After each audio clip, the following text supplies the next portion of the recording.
We're going into the political realm once again, and the race for seat number 3 for the Monroe County Board of Commissioners. We'll talk to Jim Scholl a little bit later on this morning, but right now we have a contender, Chris Massicotte, who's joining us now on the radio. Chris, good morning to you. Good morning. And Chuck, I hear you on wanting to take that left there. It's insane. I was just there the other day and trying to make that left. Yeah, any place trying to make a left in the Florida Keys. Okay, one question I have before we get started in the political world. Are you a coffee drinker? Oh, God, I don't trust anybody who doesn't drink coffee. Thank you, my friend, because that endears you to me even more. Are you trying to tell me you need more coffee? No, I have coffee, but it's like there's so many people here in the Keys who don't drink coffee, and I don't have a problem with those people. Oh, I probably lost a few votes there. All right, Chris, let's talk about your run for county commission. What made you decide you wanted to jump into this thing? Yeah, it really was a question of transparency and accountability at the county level. I had not been paying a lot of attention to the county government, except over the last year and a half or so. But I had realized that, when I first moved here about 7 years ago, the county budget was around $215 million. And today, you reported last week, Joe, that the proposed budget is $715 million. That is an astonishing 3x increase over just 7 years. So I wanted to know what goes into it. So I started to pay attention, and I was shocked to see, how little discussion there was at the county commissioner meetings.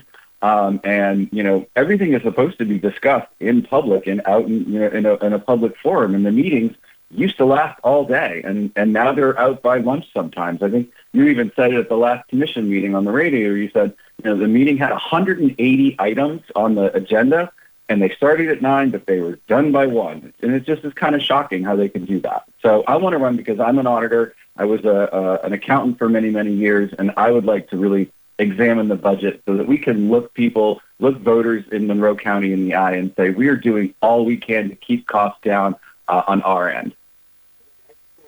So are you saying that you are for longer meetings?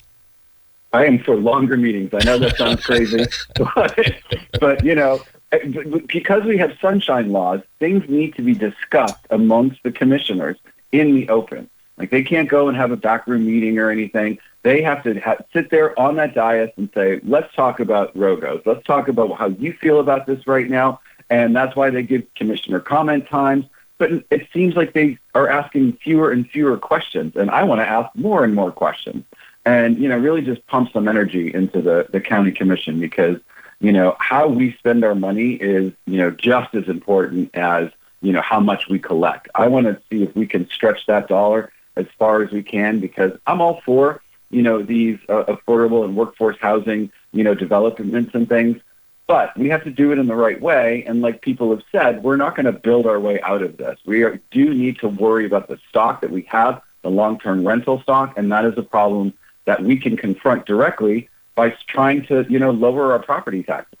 And last year's increase was a record increase of 17%. This year's proposed increase is 9%, and it just keeps building on top of each other.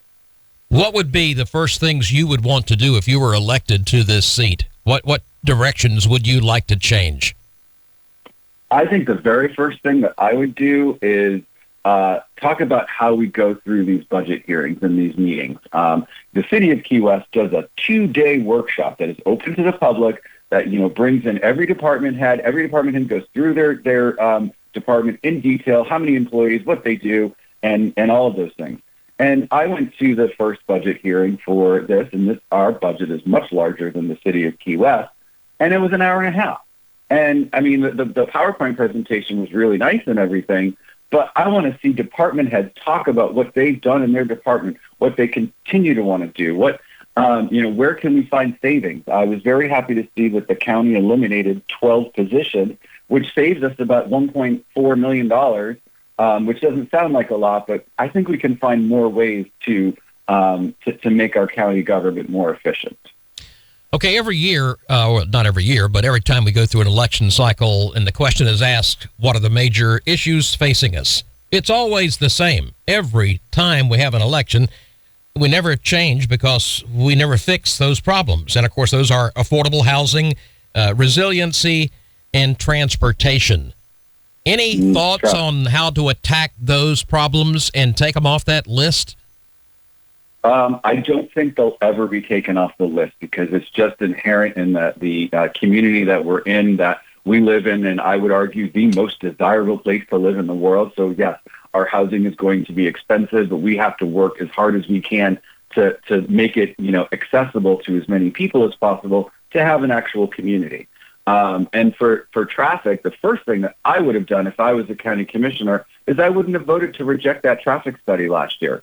I would have voted to accept it, and that would have had a lot of repercussions, and maybe Chuck would have been able to take that left in the summer. But in all seriousness, there are these votes that the commission has taken that is really impacting our ability to tackle some of these problems. And I want to at least discuss those in open at more length and in more detail. Are there any things that the current county commissioners are doing that you think they're doing well that you wouldn't want to touch? That is a great question, and the answer to that is yes. I do appreciate the process that we are going through with these ROGO allocations and how we're going to request from the state. I've taken Kimberly Matthews' presentation twice. There's a few things in there that I have arguments with, but but the general thing is that they're doing their best to get to as many people as possible who don't necessarily care on their day-to-day lives about how many building allocations should we get. So it's really important to try to engage the community, and they're doing a pretty good job, and I would just want to support that in making as an informed decision as possible. Chris, what methods are you using to get your name out there? Shoe leather. I am using the telephones. I am going to chamber meetings. I'm going to all of these other community gatherings that I can find. Meeting with leaders. I'm learning more detail about how county government works. And I really have to go into and really reach out to a lot more people because I'm running as a Democrat, but because for whatever reason, county government is partisan, but there is no Democrat or Republican way to make sure that your taxes are low or to make sure that your trash is, taken out and to make sure the roads, that Chuck can take the left. We're not going to say Democrats against left-hand turns. But that's why, I've got to run it even harder because, as you know, there are more, registered Republicans than Democrats. But I know that Monroe County voters are smart and they're willing to listen to either side of the aisle to make the right decision for the county. And I think that, currently all the commissioners are Republican. And if you just had one person from another party, that would help, restore some balance and really create longer meetings. So, that's how I'm getting out there. Okay, here we go. The longer meeting candidate. Chris, nobody ever, but I'm exactly. serious. Chris, thanks for your time. Good luck to you on the campaign.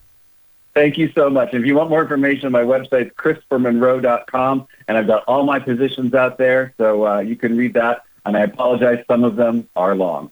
All right, I imagine. Have some more coffee. See ya. Awesome. Thanks, Joe. Thanks, Doug. All right. Take care, Chris. Chris Massicotte, who's a candidate for the Monroe County Board of Commissioners. 7:59 ABC News is next.